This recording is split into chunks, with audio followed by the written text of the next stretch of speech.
நிறைய பேரை உருவாக்கிட்டோம், கலெக்டரை மட்டும்தான் உருவாக்கல அப்படின்னா சொல்லவே முடியாது. கலெக்டர் இதில் இருக்கிற 10 கலெக்டரோட உருவாகலாம். நான் வந்து ஒரு 5 ஆண்டுகளுக்கு முன்னாடி ஒரே ஊர்ல 100 கிராம நிர்வாகர்களெல்லாம் தான். வாழ்க்கை மாணவர்கள் நினைத்தால் சாதிக்க முடியாது எதுவுமே இல்லை.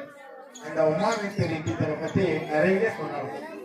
ஏன்னா அவங்க போற இடமெல்லாம் சிறப்பு தான். அவங்க வழிபாடத்தில் இருந்தாங்க. அடுத்தது ப்ரமோட்டர்ல கோவூர் போனாங்க. அடுத்தது தேவூர். அடுத்தது இப்ப கேரளா தான்.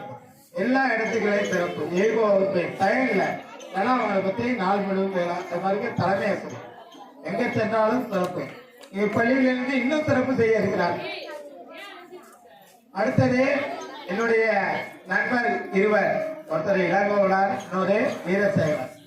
நான் வந்து கிட்டத்தட்ட அவங்கெல்லாம் பணியேற்றத்துக்கு முன்னாடி நான் பள்ளிக்கு வந்தா கூட அந்த நாள் முதல் இந்த பவானி மேடம் மூலியம் தான் இவங்கெல்லாம் அறிமுகம். எங்களுக்கு அந்த நாள் முதல் இன்று வரை பள்ளியில் எங்கள் பள்ளியின் எல்லா நிகழ்வுகளிலும் நான் பணியாற்ற கூத்தூரா இருக்கட்டும், இருப்பூரா இருக்கட்டும், அடம்னூரா, திருப்பஞ்சம், ஞாயிற்றுக்கிழமை விழாவுக்கு இருந்தோம். இந்த 2 ஆசிரியர்ல வீரசேகரன் காலையிலேருந்து நைட்டு 7 மணி வரைக்கும் இருந்தேன். அதனால அந்த கடமை அன்னைக்கு எங்க ஸ்கூல்ல விழா பரிசு போட்டு எடுக்கிறோம், அது எடுக்கணும் 3 பேரும் இருக்கும். அந்த மேல 7 மணிக்கு அவங்களோட உடல்நிலை பத்தி எனக்கு தெரியும். எங்க வீட்டுக்காரங்க இல்லதான் வீடு இருக்கு. அப்படி ஏற்கனவே சார் போற சார் 7 மணியா இருக்கும். மறுபடிய ஒவ்வொரு நிகழ்விலும் இந்த பள்ளிக்கூடத்தோட அந்த அவங்களோட மனித நேயம் பார்த்தேன். பரிசு நாங்களோட வந்து 10,000 தான் பரிசோம். இது 20,000 வரைக்கும் பரிசு காத்துருக்கு. நாங்கள் 40,000 செலவு பண்ணி ஆளுநர் அழைத்து 10,000 தான் பரிசு கொடுத்தோம். ஆனா இங்க பாத்தீங்கன்னா 20,000 வரைக்கும் பரிசு கொடுக்கவே 2 மணி நேரம் ஆயிடுச்சு. அத யாருக்கு போய் தேர்வுங்கிறதுல கருத்தா இருக்கிறேன். இங்க உள்ள ஆசிரியர்கள்லாம் தொண்டு உள்ளம் படைத்தவர்கள். பாவேந்தன் சொல்லுவான், உள்ளத்துல பெரிய கடை உள்ளம், மூத்த உள்ளம், துவரை உள்ளம் தொண்டு உள்ளம் படைத்த ஆசிரியை கொண்டு இங்கே கொண்டாடு மாணவர்களை சேருங்க. அவர் சாரு சொன்னார், ஏகோ சார், அவரே முதல்ல பணியேற்ற பள்ளியில படித்தவன் தான். எங்கள் மாமனார் ஊர்ல தான் முதல்ல தலைமையாசிரியாக பணியேற்றினார். அவர் கூட நான்லாம் நிறைய தடவை ஒன்னா பயணிச்சிருக்கோம். 15 ஆண்டுகளுக்கு முன்பு. அவரு ஒரே தனிக்கொடி மாதிரி. தனிக்கொடியில் ஒரு எய்வு வந்தாரு 2003 ரிட்டையர்ட். அவரை வந்து இணையா ஒரு எய்வு வந்திருக்காருன்னா அவரு சுப்பிரமணியன் சார் தான். அது மாதிரி நாம செய்யற, அவர் சொன்னார்ல, கிட்டத்தட்ட எனக்கும் இந்த ஊருக்கு சம்பந்தமே இல்லை. 2012 வந்து இந்த அம்மாட்ட ஒரு இடைநிலை ஆசிரியராக படிப்பாக்க மாட்டோமோ அப்படின்னு அன்னைக்கு சொன்னேன் மேடையில். இப்பொழுது சொல்றேன், இது மாதிரி பள்ளியில நீங்க படித்தால் இது படிக்கிறது எதுக்கு சமம்னா, ஒரு குளத்துல தூக்கி ஒருத்தனை தூக்கி போடுங்க, அவன் நீந்தி வந்துடும். அரசு பள்ளியில படிக்கிறவன். இதே நர்சரி ஸ்கூல்ல படிக்கிறவனை தூக்கி போடுங்க, முடிவு கண்டிப்பாக உண்டு. உங்க மாணவர்கள்லாம் இருக்கான், 12th முடிச்சுட்டு வருவான், அவன் பிராய்லர் கோழி மாதிரி தான். ஒரு கடையில போய் 1 கிலோ சக்கரை வாங்கிட்டு வரும். தெரியும், நம்ம பையன் 5வது மாணவனை விடுங்க, இந்த திருவாரூர் போயிட்டு தன்னாலே வந்துடும். அதுதான் உதாரணம். என்னுடைய மனைவி கிட்டத்தட்ட 15 ஆண்டுகளாக நர்சரி பள்ளியில பிரின்சிபாலா இருந்தாங்க. உதய நர்சரி என்ற பள்ளி கூத்தூர்ல இருக்கு. நானும் எங்க மிடில் ஸ்கூல்ல வேலை பார்த்தேன். ஆனால் 10 மாணவர்கள் மட்டும்தான் பயன்படுத்துவோம் நர்சரி பள்ளியில எல்லாம். நான் வாங்கிட்டு சொல்றேன், இது 50 மாணவர்கள் கிடையாது. எல்லாம் பக்காவா இருக்கும். அங்க என்ன இருக்காது, அவுட்புட் இருக்காது.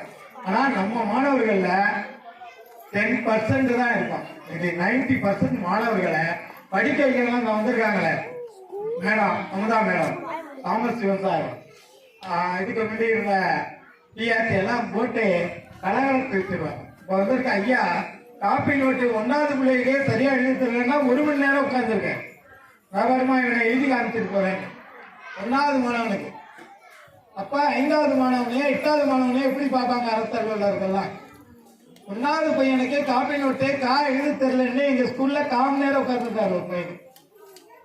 அது மாதிரி ஒவ்வொரு மாணவனாக இந்த கிட்டத்தட்ட ஐயா 35 பள்ளிகள் அவர் தான் நிர்வாகம்.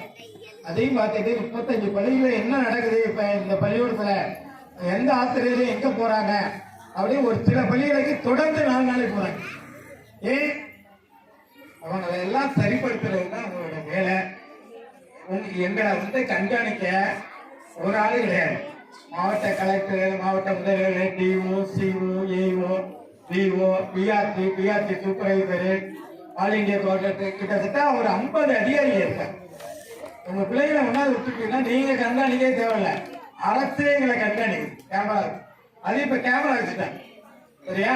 இதெல்லாம் விட எல்லாருமே MA, BEd, BSc, BEd, MSc, BEd இப்படிதான் இருப்பாங்க. நர்சரி போன 12th படிச்சவங்க 3000 ரூபாய் சம்பளம் கொடுங்க. அதுல வந்து உங்க பிள்ளைகளை நம்பி சேர்க்கிறீங்க. எம்எஸ்சி பிஎட் வச்சு 25 விட்டம் 30 விட்டம் சர்வீஸ் பிடிக்கிறவங்க ஸ்கூல்ல சேர்க்கறதுக்கு பயப்படும். தவறு பட்டா நேரா வந்து கேளுங்க. பள்ளியில உங்களுக்கு உரிமை இருக்கு.